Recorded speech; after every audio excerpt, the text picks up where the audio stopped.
I think we have a quorum, and so thank you for coming. This is part 2 of this. And just to let you know, we talked last week, I'll show you this in a minute, about what's going on, et cetera. Next week, we will probably get on to discussing individual actions and barriers. And the session format is going to be similar. I'm going to talk for about 5 to 7 minutes. Please come in if you wish. Please grab a couple file cards and a pen. There'll be a quiz at the end of the session. So, special prize, okay? And Hank's going to tell us what that is, okay? But don't know yet. So, but again, I'm going to flatten my mouth for about 5 to 7 minutes, and then some videos, and then a little bit of time to contemplate, and then a discussion. That's the kind of the format we're going to have. So last week we discussed what's happening and somewhat the science behind it. We can discuss a little bit about what the effects are. We didn't do as well as to what the future holds, and there are 2 things that I want to tell you that I think are important. And then we really didn't get into what our faith says, what our actions can be, and if we chose to act, what barriers might be in our way. And so taking the 3rd item there about 2 more additional things that I wanted to say about what can we expect in the future. There are climate models that help define that. And there are additional both geophysical models and economic models that tell what the ramifications will be to society and to the rest of the earth. But the thing I want to focus on is this graph, which is a graph of essentially temperature and what we can expect. And I showed this last week. And if you notice that if you compare the current temperature, what might be expected for the temperature in the future to what it was in 1880, which is about the time when we could actually determine or get a reasonable estimate of the global temperature. So it was about 1880 where we had enough sensors throughout the world to be able to establish a baseline. You can expect the temperature of 2 degrees, which is one that everybody says we need to stop at. And temperature of 1.5 degrees is highly less likely than temperatures that are 4 degrees and above, which most people think will be civilization ending. And I showed this last week because this is the best estimate of what the temperature we can expect into the future will be. Okay. Yeah. Yeah. Essentially the peak is the most likely one. In centigrade, that's correct. So Fahrenheit would be about,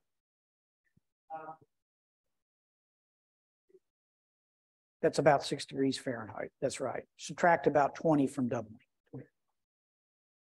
Correct. Right. So 3 degrees is the most likely outcome that we will see. Okay. 1.5 and 2 are far less likely than 4. Okay. And your question, Linda, is what does this mean? Let's take a computer program. Let's put all the inputs that we know that affects temperature, and we'll run that.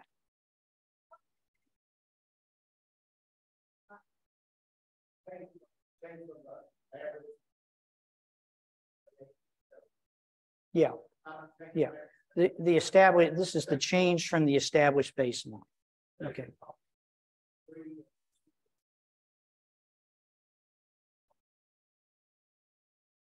What? I'm sorry now? Where are we now? The answer to that is between 1.2 and 1.3. That's where we are now. Okay. And using those, any other questions about this graph? Grab a couple file cards, if you will. Right there. Thanks a lot for coming, by the way. Any other questions? Okay, so we'll go to this. What could we expect to the geophysical world? And so if we have 1.5 degrees of warming, some of the things that we can expect are extreme temperatures. And as I showed you last week, those extremes will be far in extreme of what we've ever seen before. Droughts, an average drought, and that would be a worldwide assessment of that. They'll last approximately 2 months longer. That means that a drought that might hit the Midwest and affect the corn crop, there will be 2 months of additional time that drought might occur. And then about 13% of people will face severe heat waves. The important thing to note is that a 0.5 degree of change, if you're going from 1 to 1.5, is far less in its effects than going from 1.5 to 2 or from 2 to 3. So the point is that for a given amount of change, the amount that it has an effect, what the effects are much more severe. I'm sorry? Disproportionately. For example, drought 4 months longer, not 2. So it's doubled in going up a 0.5 degree. Though this says river flooding, 50% of corals are bleached. Now 90% of them, and in fact, some people say corals will go away entirely. And 50% of the population, rather than 13% of the population, is exposed to extreme heat. And then if you go to 3, which is a doubling from 1.5, droughts are now 3 times as long as they were, 4 times as long. And I can't tell you what that might do to a corn crop and somebody in Kansas. I just don't know. If you look at crops, which ones are most affected by heat and changes in it, corn and soybeans are relatively heat intolerant. Luckily, wheats, gluten, is less heat tolerant. And rice is a very, very difficult thing to grow. And how this will affect rice crops throughout the world is an ongoing area of investigation. So the examples of extremes and that a change in temperature, which seems small, will have profound effects. And that the higher the temperature gets, the more likely those effects will be profound. What we didn't get to last week is what our faith says. And one of the questions that we can ask ourselves is, what proportions of Americans view climate change as a faith issue, a religious issue, something that by their attendance at church, that this is something they should be worried about? And the answer is vanishingly small. It's less than 10%, which is, now this was asked of all Americans, so it's not just people of faith, people that are in this room, that I would suspect that percentage would be much, much higher. And so what do the major religions and major denominations of the world say, especially along mainline churches, is that it is a faith issue, and they have repeatedly come out with statements over time that says that. And the 2 major themes of these statements are one kind of an Old Testament appeal to Scripture, is that we are to be rada, i.e. stewards of the world, rada being a Hebrew word for stewardship. We're to take care of it and be a part of it. And then the other one, which is more of the New Testament sort of message, is that we're called to hold the most vulnerable among us in the world, i.e. people in poverty, and climate change will help prevent that. And there's no question that the poor among us will suffer.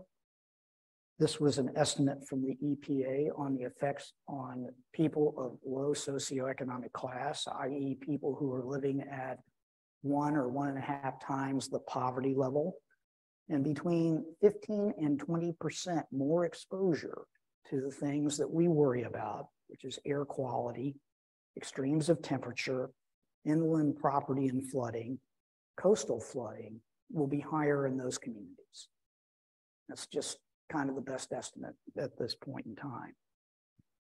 What is less well clear is how these people make their money.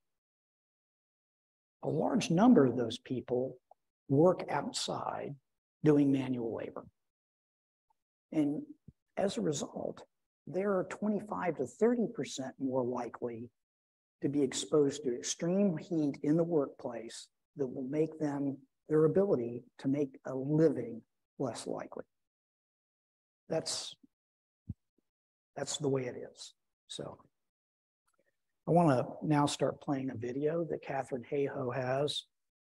It comes from a company, an organization called Tier Fund, which is a Scottish-based charity, ecumenical amongst the Anglican churches of Scotland and the other Protestant denominations to tackle poverty issues. And they asked her to prepare this video series. And this one is the one on poverty that she discussed. Now it's going to bring that up. And oh, by the way, let's have a hand for Alec. Thank you, Alec, for helping us out here today. That's exactly right. We couldn't. So he's going to bring it up and start it.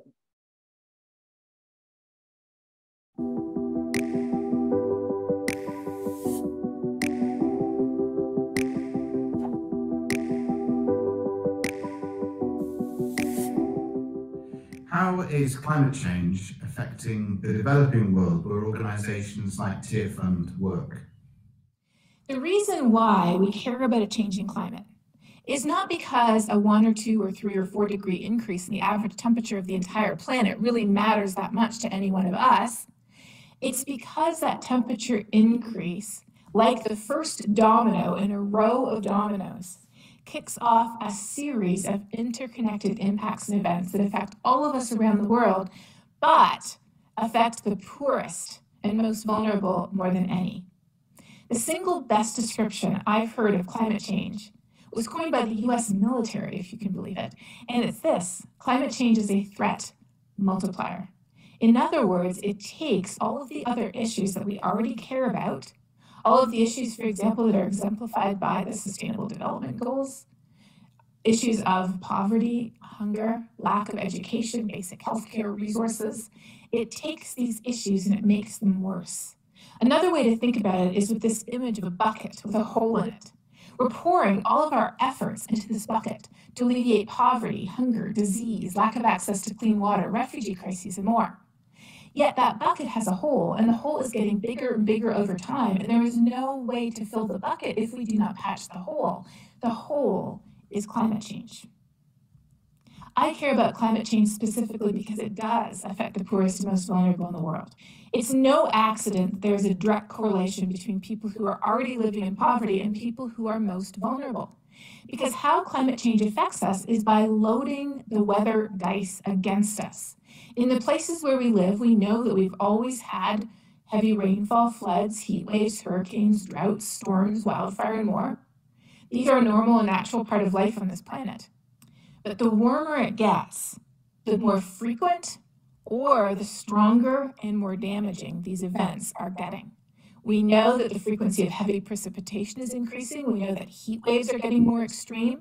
We know that droughts are getting stronger. We know that wildfires are burning greater area. We know that cyclones, hurricanes, or typhoons, all the same storm, they're just called different names in different parts of the world.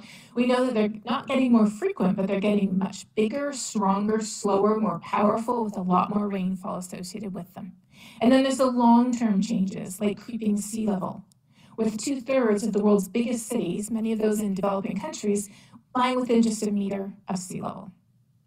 So why does climate change matter? It matters precisely because it disproportionately affects the poorest and most vulnerable in the world. If we have a flood in a rich country, it can be devastating. It can produce very expensive damages. But if they have a flood in a developing country, as occurred, for example, 2.5 years ago in Bangladesh during the monsoon season, where due to the abnormally heavy rains, 1/3 of the entire country was underwater, the impacts can be beyond belief. Where I live in Texas, we experienced a massive record-breaking drought in 2011 and 2012. Where we live is, climatologically speaking, very similar to Syria. And in Syria, they also experienced a drought that's estimated to be 2 to 3 times more likely as a result of a changing climate. But that drought was occurring on top of an unstable political system, on top of poverty, on top of ongoing conflict, a pre-existing internal refugee crisis, all of which led climate change and its impact on the drought to be like the final straw on the camel's back. You can have a healthy camel that doesn't have much on it, it can absorb that extra straw. But if you have a camel that is malnourished, underfed, in poor health, already overloaded, that's when climate change can truly be the final straw that breaks the camel's back. Another example, and this is the exact same event this time, was Hurricane Matthew. Hurricane Matthew hit the Carolinas in the United States in October 2016. It produced billions of dollars worth of damage, and it led to the loss of 28 lives. Now, those are very serious impacts, but before it hit the coast of the United States, it hit Haiti, which is the poorest country in all of Central and North America. In Haiti, the headlines look like this: we've lost everything. In Haiti, they already had cholera, and the epic flooding that resulted from the hurricane exacerbated the cholera epidemic. In some places, up to 90% of people lost their homes. All across the world, since the 1960s, it's estimated that the economic gap between the richest and poorest countries has already increased by 25% due to the impacts of a changing climate. And this past year, the United Nations warned that climate change threatens to undo the last 50 years of development, global health, and poverty reduction. We care about climate change because it is a threat multiplier. Climate change is not only an environmental issue, climate change is a poverty issue, it's a hunger issue, it's an issue of inequality and injustice. Climate change is a human issue, and that's why we care.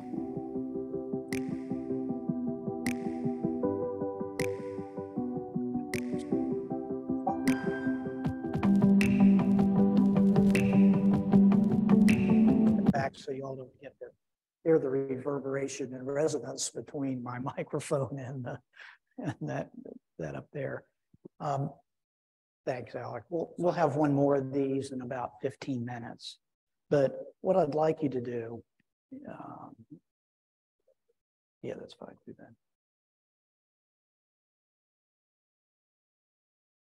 that. Great, thank you.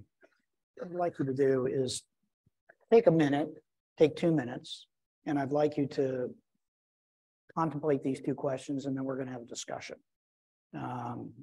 about it. The first is, she compares it as a threat multiplier to having holes in a bucket. What do you think about that concept? Do you agree with it or not? And then she says that this is not only an environmental issue, it's a human issue, it's a poverty issue, it's a hunger issue, it's an inequality and justice issue. And I want to ask you to think about whether or not you've thought about it in that fashion in the past. So let's just spend a couple minutes. And those of you that think that perhaps we can have a discussion about these 2 questions immediately, raise your hand. But if you want to sit and think about it for a minute too, let's just do that. This is about reframing how we think about this from being just an environmental issue, but an issue that directly affects all of us and the poor amongst us the most. So think for a minute. And you don't have to write anything down. I mean, you can do it if you like, but so the questions here are, if we don't fix this, we're not going to fix anything else. Do you agree with that? The second question is, have you thought about, or are you now thinking about climate change as a human issue, poverty issue, et cetera, rather than just an environmental issue? And so, anybody want to start? I haven't given you a lot of time to think, but is the thesis that if we don't fix this, we're not going to fix all the other things we care about? Do you agree with that or not? That we have to do this for that reason. Does anybody disagree with that? Okay.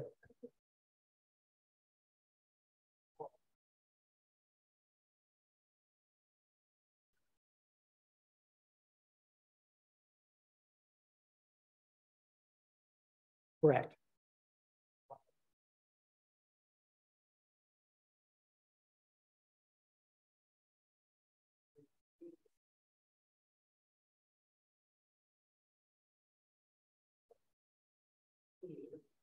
Right.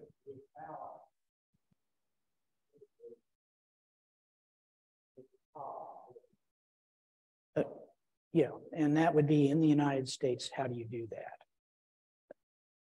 A worldwide thing. Some people think that if we exported the technologies that we have, i.e.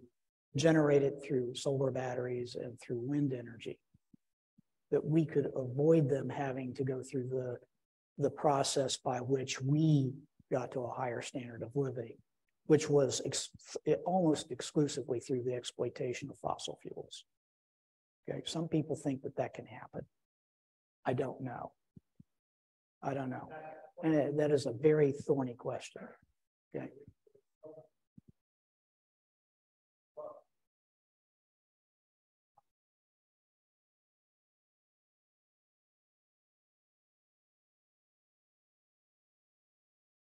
Correct. And Hank, to your point, one of the most important things that we can do is to make sure that the legacy nuclear plants that we have that are producing 20% of the electricity in the United States are not retired. It is essential that that happens.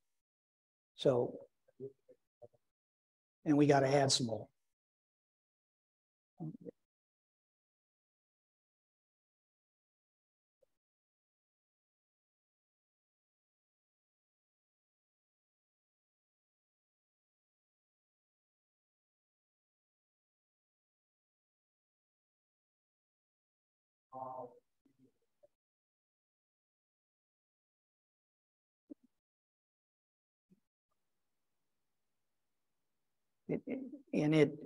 There are things called modular reactors. I think that's maybe what you're referring to. But they're fission reactors, and I don't want to get into that. What that is.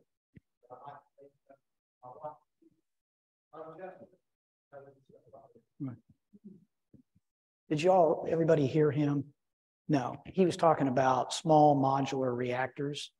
And I was making the point that the current legacy reactors that we have from the 1970s, because that's when the big build out in nuclear energy occurred in the United States, it's essential that they remain in operation if we have a hope. And luckily in the Inflation Reduction Act has a large amount of money for that. Okay. So.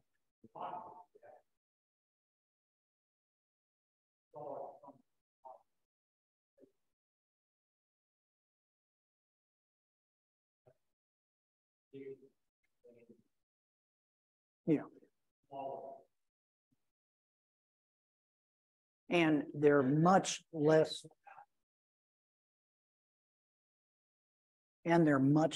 expensive.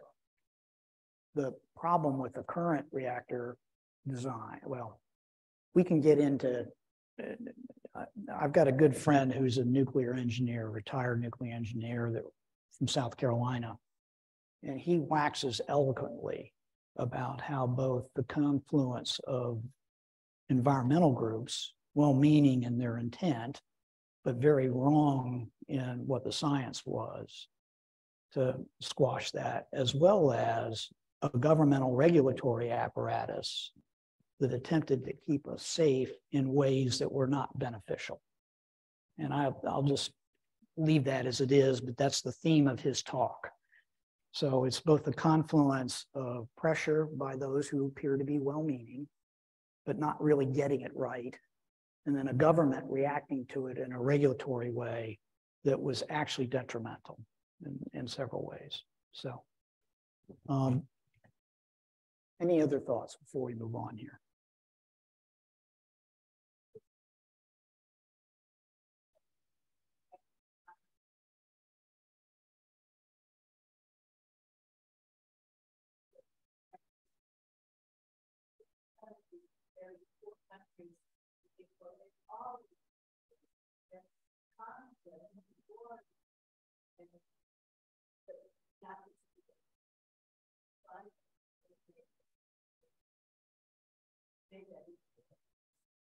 Do you all remember the Arab Spring?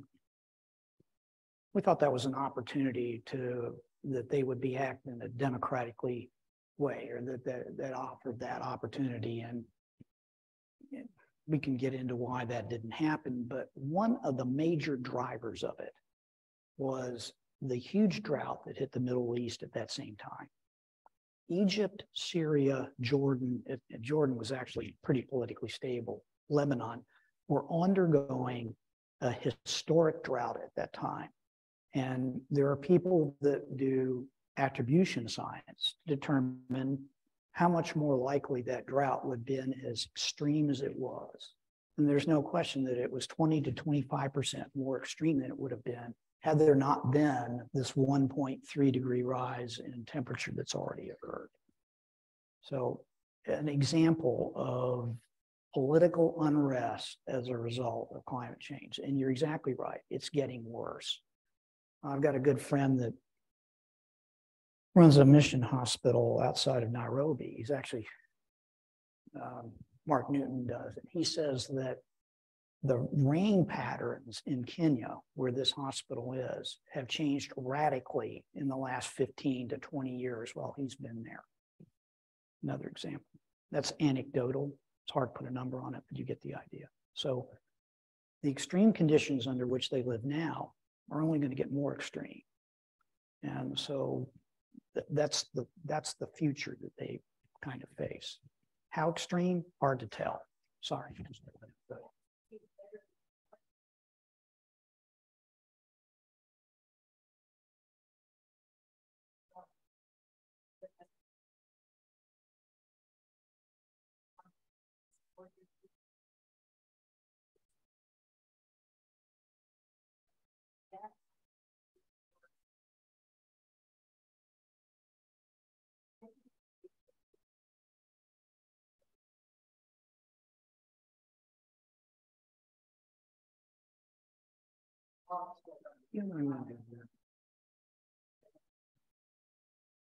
You know, I think what we're going to do is that since we all have agreed we got a problem, we need to do something about it. Let's move on to what we should be doing. Let's get the heck away from this stuff about what PC USA says, and you know, just suffice to say that we've got a problem.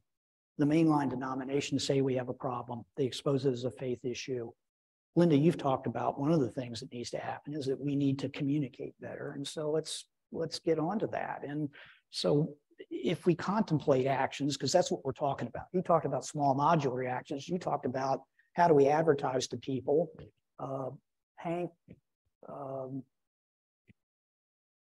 brought up the Arab? I brought up the Arab Spring, you know, that kind of thing. So let's talk about actions now and barriers, because that's what we were going to get to here at the end. And so we're going to spend the next 15 or 20 minutes doing that while we have left in the class.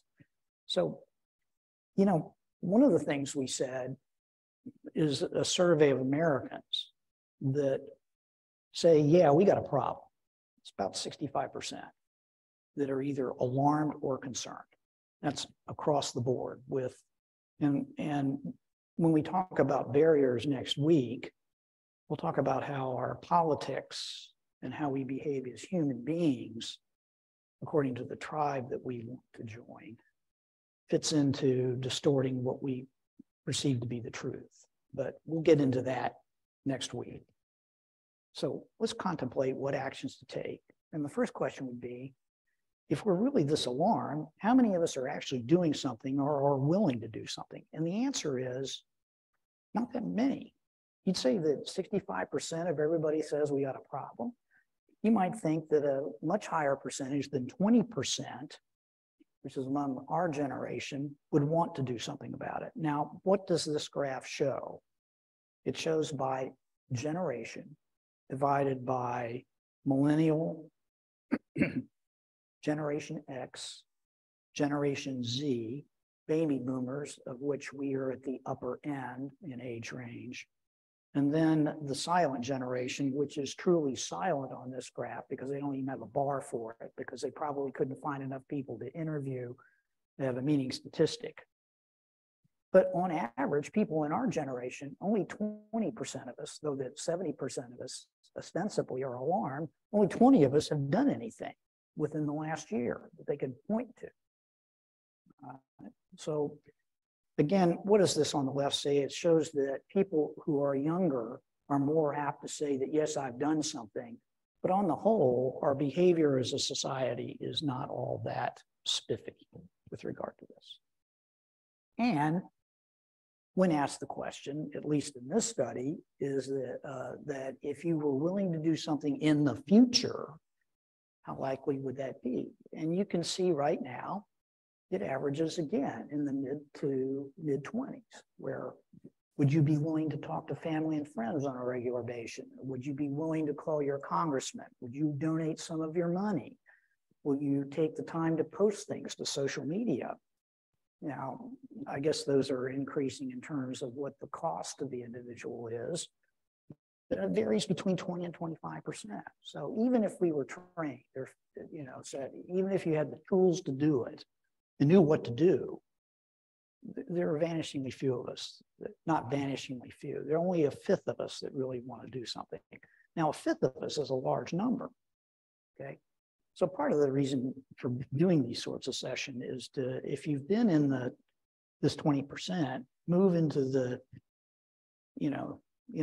if you've been in the 75% that haven't been doing much, move into the 20% that is. So if we wanted to do this, what would we do? And there are really three avenues of action, the three ways we can do it. We can do things through the congregation. There are some things that we have done here. We can do things personally, and we can do things with non-religious, non-church groups outside of the church.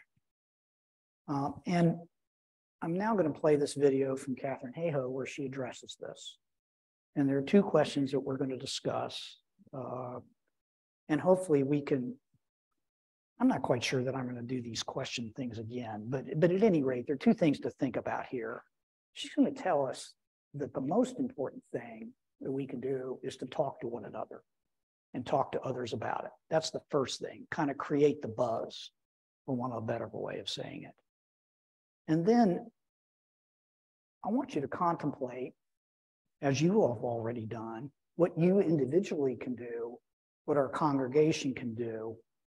And then, though I'm going to ask for this, and we may not, I don't know whether I'm going to enforce or not, would you commit to an action when you left here of something you might do? So Alec is going to wave his wand and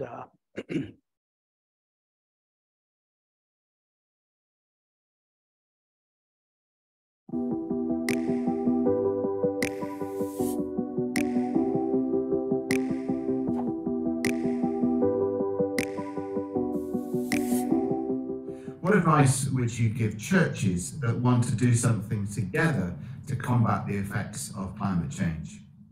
So the first piece of advice I would give to any community, any organization, and any church that wanted to address climate change is, and you won't be surprised when you hear me say this now, talk about it.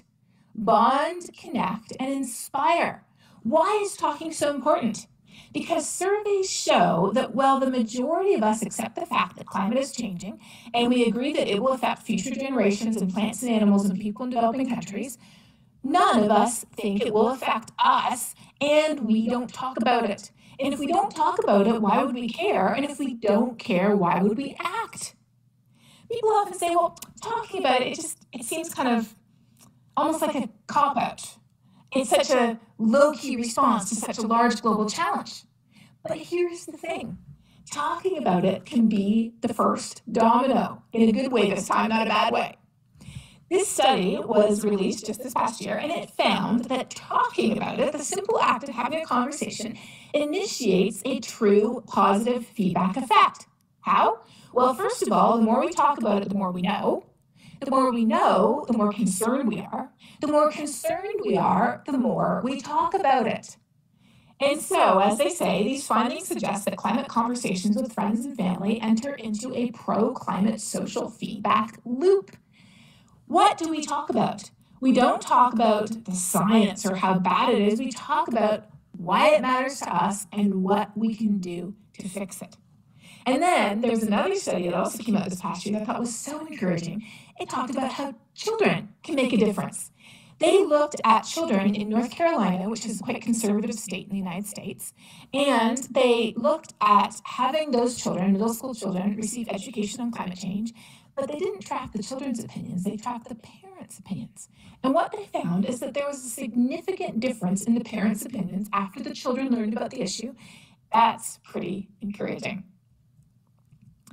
So first is talk about it, and then second is act in community. And the good thing is this will give you even more to talk about.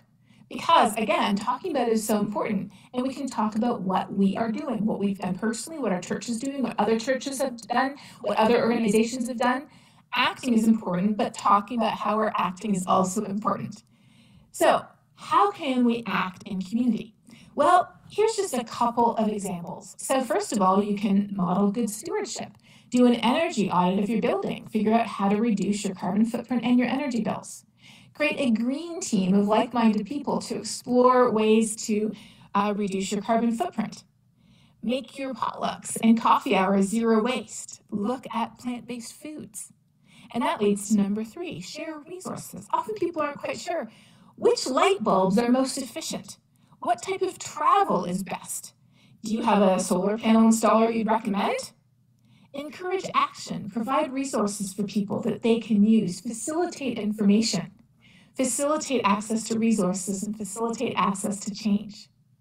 And then step number 4, support organizations that care about climate change and reflect our values. Tier Fund is obviously one of those. Rasha is another one, Climate Stewards, Plant with Purpose, Operation Noah. All of these are organizations that embody Christian values, that embody the concepts of stewardship, of caring for the poorest and most vulnerable on this planet, and also preparing for the impacts of a changing climate and reducing our own contribution to the problem.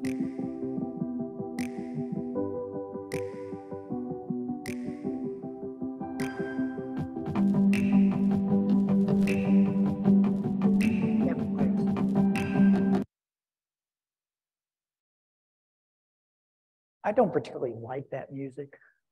It's you imagine if you were sitting and had to listen to that for a couple hours at a time,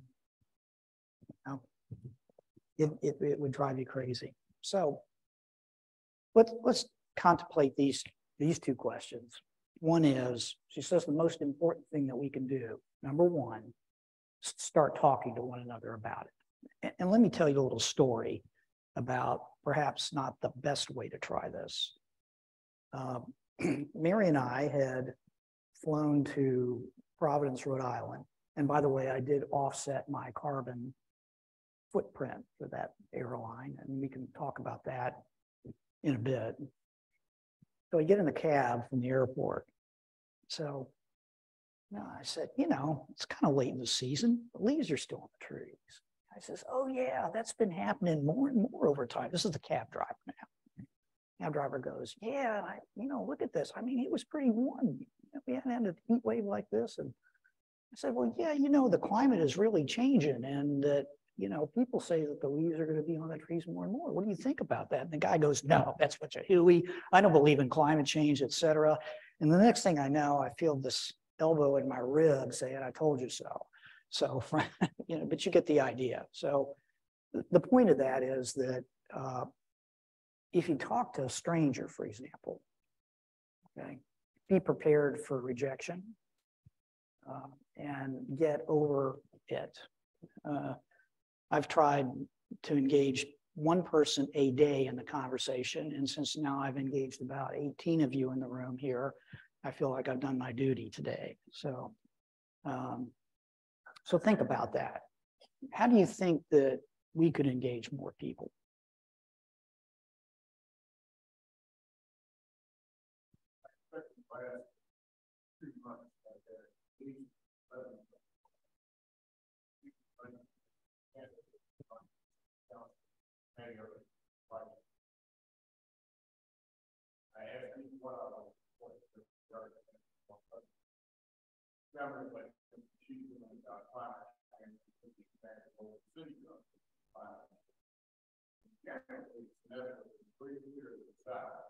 Mhm.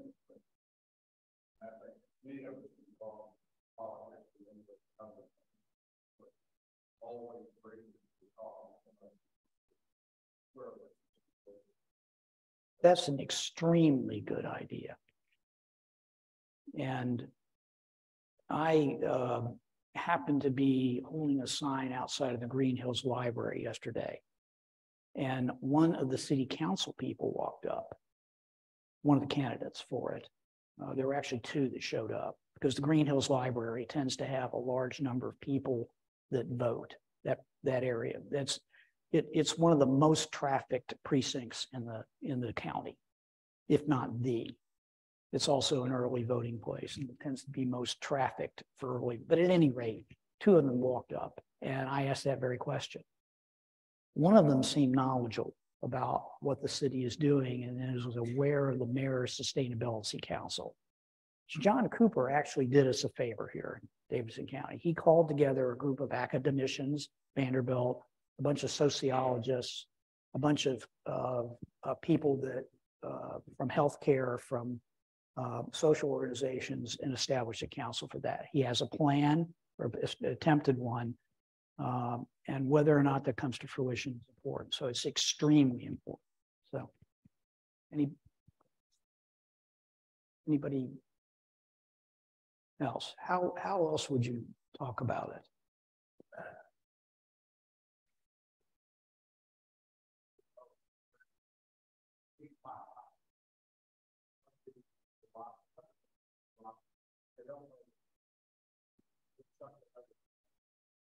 And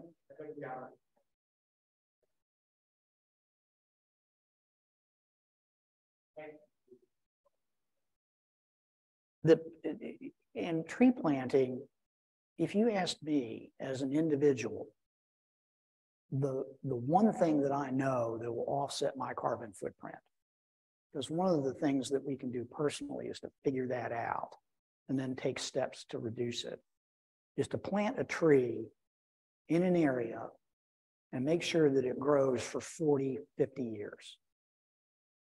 Okay, and I can get into the math of why that works. Okay, essentially an oak tree, take your average white oak or something like this. If you plant that, that tree grows for 50 years. What?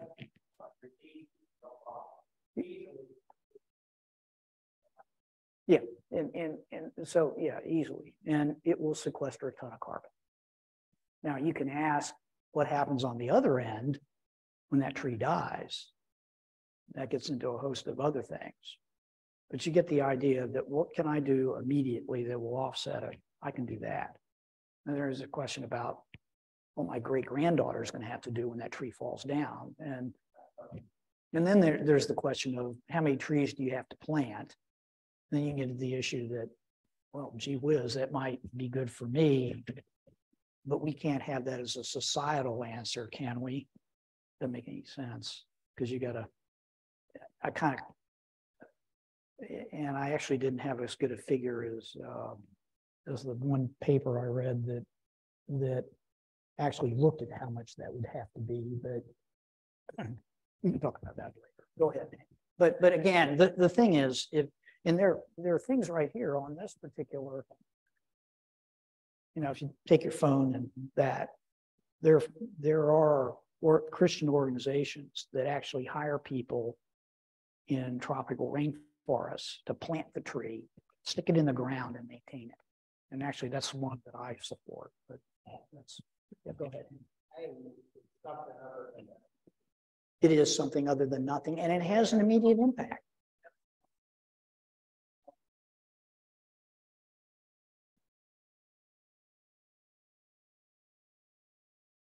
That's correct. And I can tell you that on an individual level, it's effective.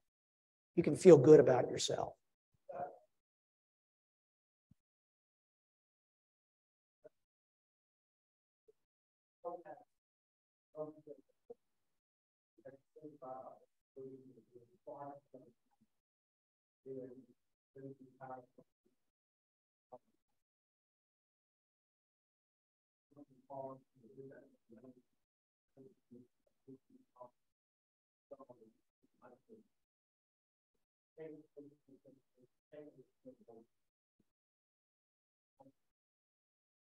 And that is extremely important because, as you said, there's not one thing that's going to work. There are things that are essential in this that have to happen, but you're right. It has to be a multitude of things that occur, and select one and move on. And in fact, that's why this affords great opportunity for the second thing, changing a behavior that you could think about and take out of the room that you're going to do next week. And I won't hold your feet to the fire. I've got one of my on the tip of my tongue on what I'm going to do, but I'll tell you about it in a minute. But yeah, multiple things. There's going to have to be from multiple things. And Hank, you're absolutely right.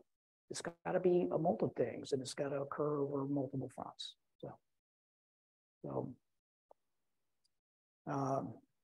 Yes.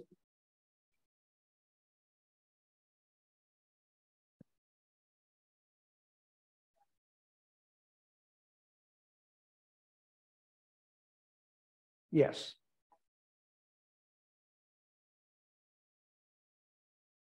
I'm sorry. That's correct.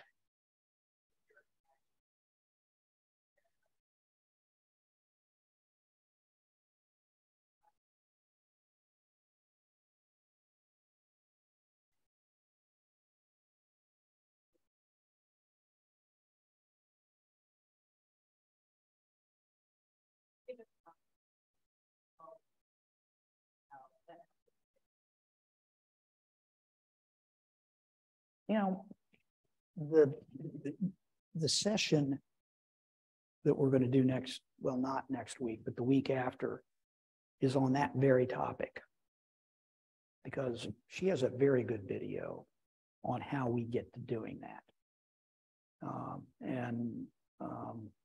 We're going to play it, okay? And the answer to that question is not easy, okay? I work with this group called Citizens Climate Lobby, and thank you for contributing to it in the past. I appreciate it. This is a bipartisan group, and it's intentionally that way because this is not a political issue. This is fact. And when people's opinions and their behavior from that opinion get in the way of a discussion that has to occur amongst all of us, the question is, how can we avoid that in a particular moment from occurring? And how do we set up boundaries and ways of communicating? And Citizens Climate Lobby is very tuned to that.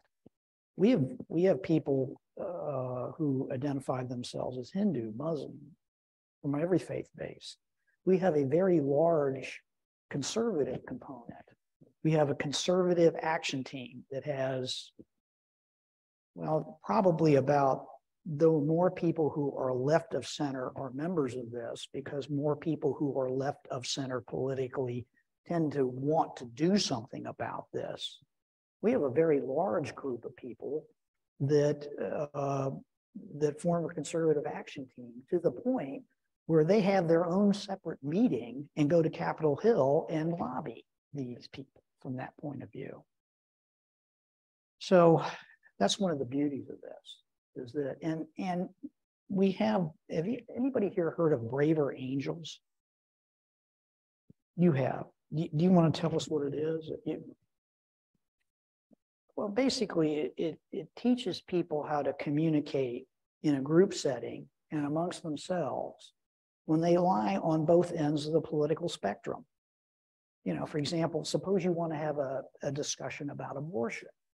You know, by the way, climate change on most surveys is as polarizing a discussion as the discussion on abortion. Luckily, the Supreme Court is not going to rule on whether or not climate change is occurring or not, but that's, I think, happens. But at any rate, you get the idea that this particular topic is as polarizing. And there are a lot of things that created it that way, but undoing how it got that way is not going to be the solution to the problem. Okay. But the Spray for Angels teaches people about how do you listen? How do you engage that person? How does the groups engage each other? What are the, how do we do that sort of thing? And we're going to talk about that next week, as it were. Okay.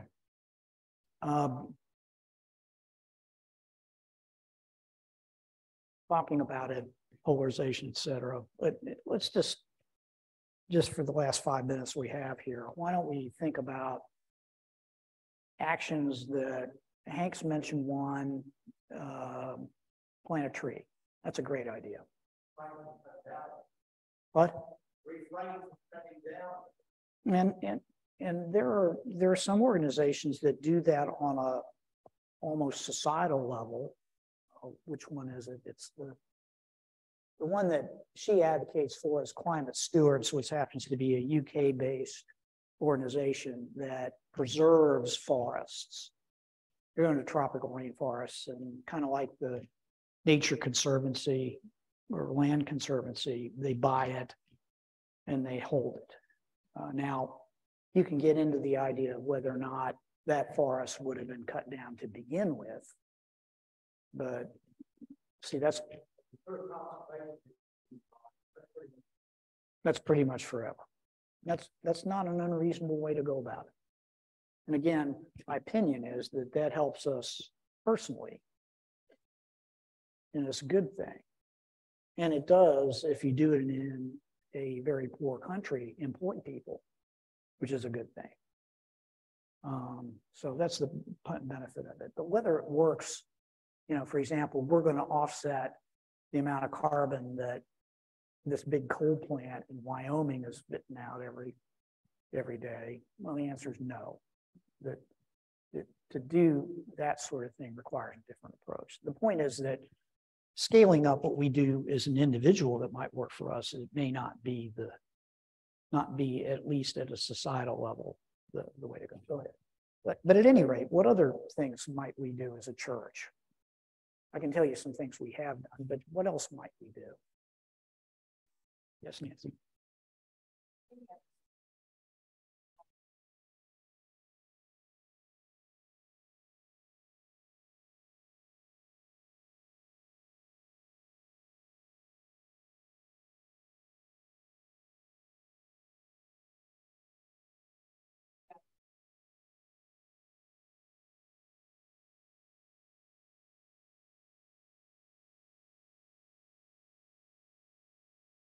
If you come up here and put your phone on this, okay, one of the things on here is number 3, household greenhouse calculator. And this one actually comes from the Interfaith Power and Light people. Now, I don't particularly like it as much, but since we're a faith-based organization, you know, that's why that's in keeping of it. The one I really like is the one from Berkeley Labs up here.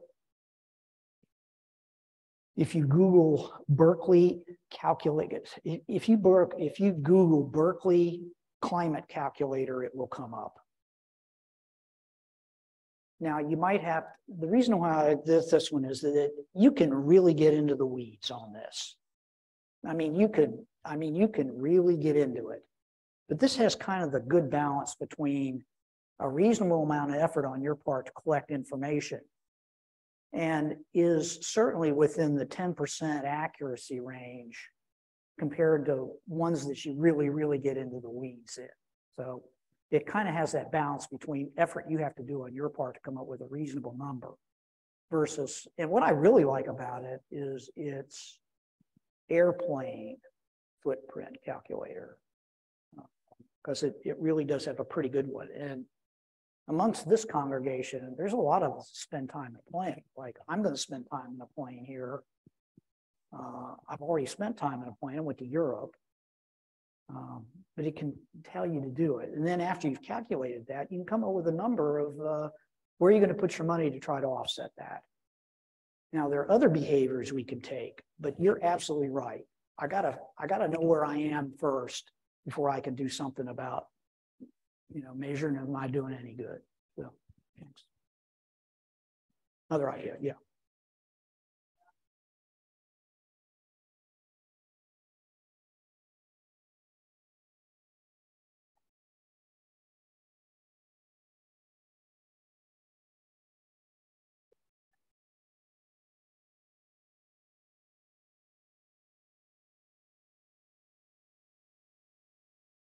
Okay, so your question is twofold, if I understand. The first is, are there other environmental issues that manufacturer of an electric car creates that the manufacturer of a regular Toyota Camry makes?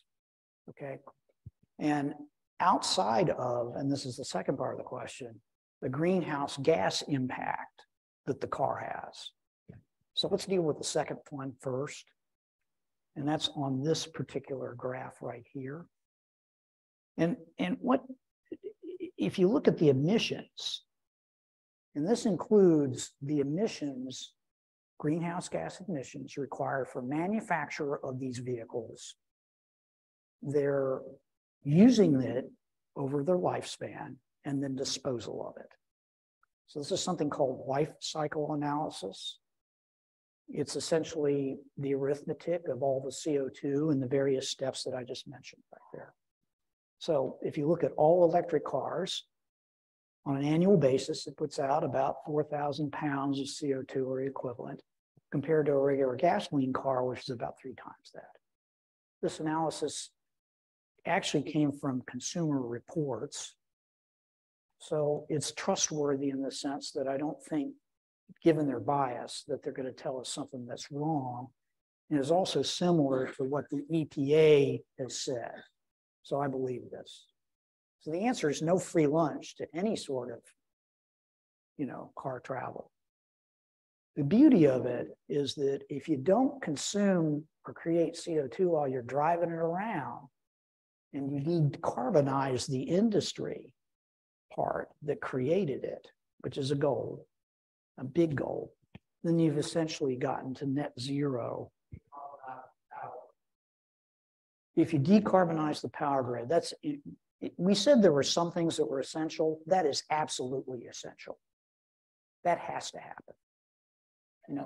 Whether or not we choose to plant 1 trillion trees, well, we can argue whether or not that. And what I'm going to show you next week is a calculator that helps with that, that help to guide policy decisions.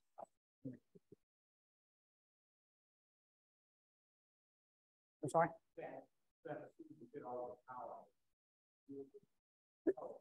That's an extremely good question. I don't know the answer for that. I was assuming, what?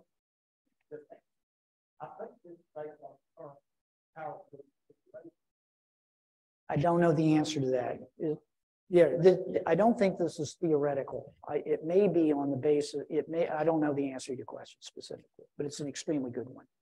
Because if you don't decarbonize the power grid, anybody know how decarbonized TVA's power grid is at the moment? No, it's much more than that. It's closer to 60. That's correct. At this point in time,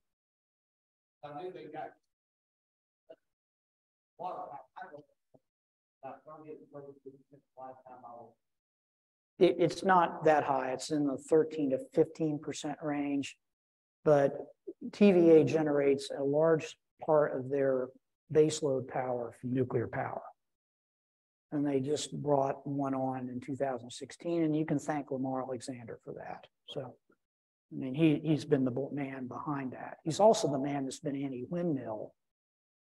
I won't get into that, but there was in 2018, TVA had the opportunity to participate in a renewable energy sharing program that would have exported wind energy from the central part of the United States into TVA's grid.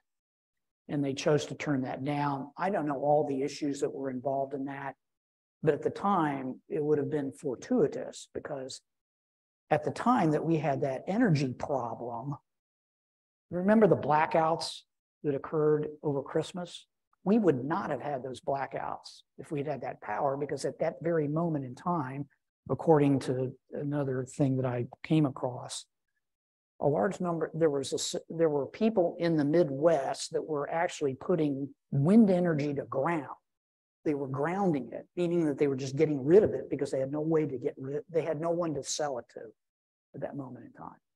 So TVA could have actually bought that on the spot market at that point for essentially zero. And it would have prevented a power. It would have prevented people from having brownouts. Now, if you tell TVA that, they'll tell you, oh, there's a bunch of hooey, but that was what was going on at the time. So, and I'm not criticizing TVA. That is correct. Then it is, and that is a huge problem in the United States. And that's why Citizen Climate Lobby, which is what I participate in, we are into permit reform to deal with that very issue. There are bills in Congress right now. If you ask me the single most important thing, the action you could take, remember we were talking about, would you name one behavior that would change in the week? We call up Andy Oglis's office, talk to the intern and tell him, you know, I want permit reform. And that's all you got to say to him. Call up Hagerty's office and say, I want permit reform. Just leave it at that. You don't have to get into what kind of permit reform or whatever.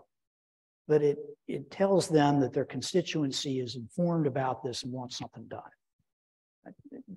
And those of you just said, I'm not going to do that because I don't know what you're talking about. But all right, guys, we're over, and thank you for coming. Next week we'll continue this discussion on what to do and then get into barrier. Oh, I'm sorry, week after next, yeah. On August the 6th, yes. We'll continue this. So thank you, and thank you again, Alec, for doing that. And those of you that want stuff, bring your phone up here and click on the QR code and you'll get to a Google